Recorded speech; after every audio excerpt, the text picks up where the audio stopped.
আজকের রেসিপি গরম গরম চিকেন ফ্রাই কিভাবে বানাবেন কত সহজে সেটা তো দেখাবই, তাই রেসিপিটি মনোযোগ সহকারে দেখে নিন। প্রথমে আমি এখানে 5টা চিকেনের লেগ পিস নিয়ে নিয়েছি, বেশ বড় সাইজের নিয়ে নিয়েছি। এবার এর মধ্যে একটা গোটা পাতিলেবুর রস চিপে চিপে দিয়ে দেবো,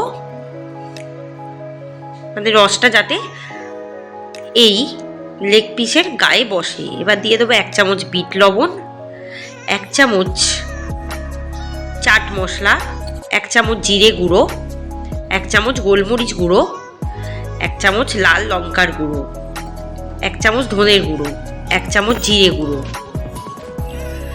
আর 2 টেবিল চামচ সাদা তেল আর 2 টেবিল চামচ রেড চিলি সস দিয়ে মাখিয়ে প্রায় আধা ঘন্টা মতো রুম টেম্পারেচারে রেখে দেবো। যদি হাতে সময় থাকে 1-2 ঘন্টাও রাখতে পারেন, কোনো অসুবিধা নেই। যত এটা ম্যারিনেট করে রাখা হবে তত চিকেনটা কিন্তু ভালোভাবে নরম হবে, ফ্রাইটাও কিন্তু বেশ ভালো হবে। এবার কিছু মশলা আমি বেটে দেবো সেকেন্ড ম্যারিনেশনের জন্য।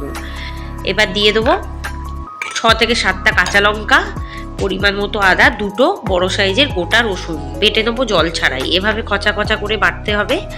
আর এই বাটা মশলাটাও ম্যারিনেট করে প্রায় আরও 30 মিনিট রেখে দেবো, মানে মোট 1 ঘন্টা রাখবো আমি।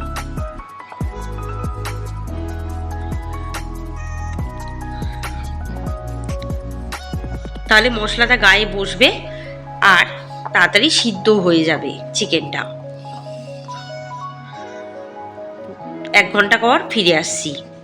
এরপর হালকা আছে কড়াইটা ভালো করে গরম করে দেবো। এরপর দিয়ে দেবো 1/2 কাপ সাদা তেল। তেলটা কিন্তু খুব ভালো করে কষকষে করে গরম করে নিতে হবে। এবার একটা একটা করে লেগ পিস ছাড়তে হবে ভাজার জন্য। আঁচটাকে এই সময় একদম কমিয়ে দিতে হবে, তাহলে কিন্তু চিকেনটা ভালোভাবে বয়েল হবে। এবার একটা দিক আস্তে করে উল্টে দেবো, তাতে চিকেনটা দুদিকেই ভালোভাবে বয়েল হয়। যেহেতু চিকেনটা আগে থেকে সিদ্ধ করা নেই, তাই একটু সময় রেখে ভাজলে তাহলে ভালোভাবে ভাজাও হবে, খেতেও ভালো লাগবে। এবার আবার একটু উল্টে পাল্টে দেব। এভাবে এই 3টে লেগ পিস ফ্রাই করতে কিন্তু আমার 20 থেকে 25 মিনিট সময় লাগবে।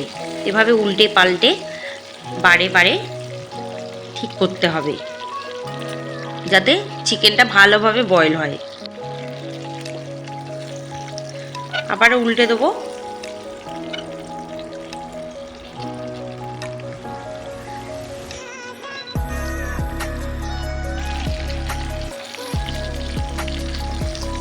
দেখুন চিকেনটা ভালোভাবে বয়েল হয়ে গেছে।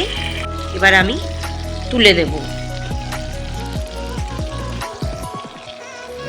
তেলটাকে ঝারিয়ে ঝারিয়ে তুলতে হবে।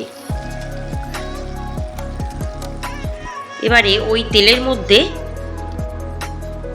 দিয়ে দেবো 2টো লেগ পিস আরও ভাজার জন্য। আবার উল্টে দেবো।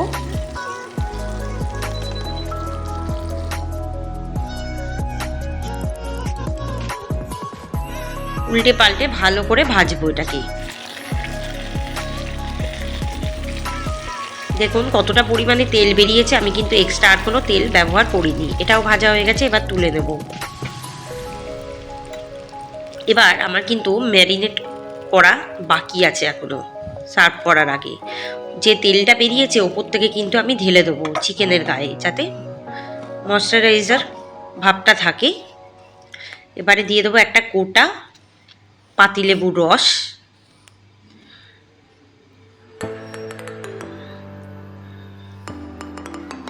আর দিয়ে দেবো একটু বিট লবণ ওপর থেকে, আর দিয়ে দেবো একটু চাট মশলা।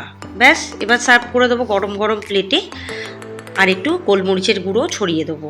রেসিপিটি অবশ্যই বাড়িতে বানিয়ে দেখবেন, দারুণ সুন্দর টেস্ট হয়। আর আমাকে কমেন্টে জানাবেন, দয়া করে চ্যানেলটিকে সাবস্ক্রাইব করবেন। ধন্যবাদ।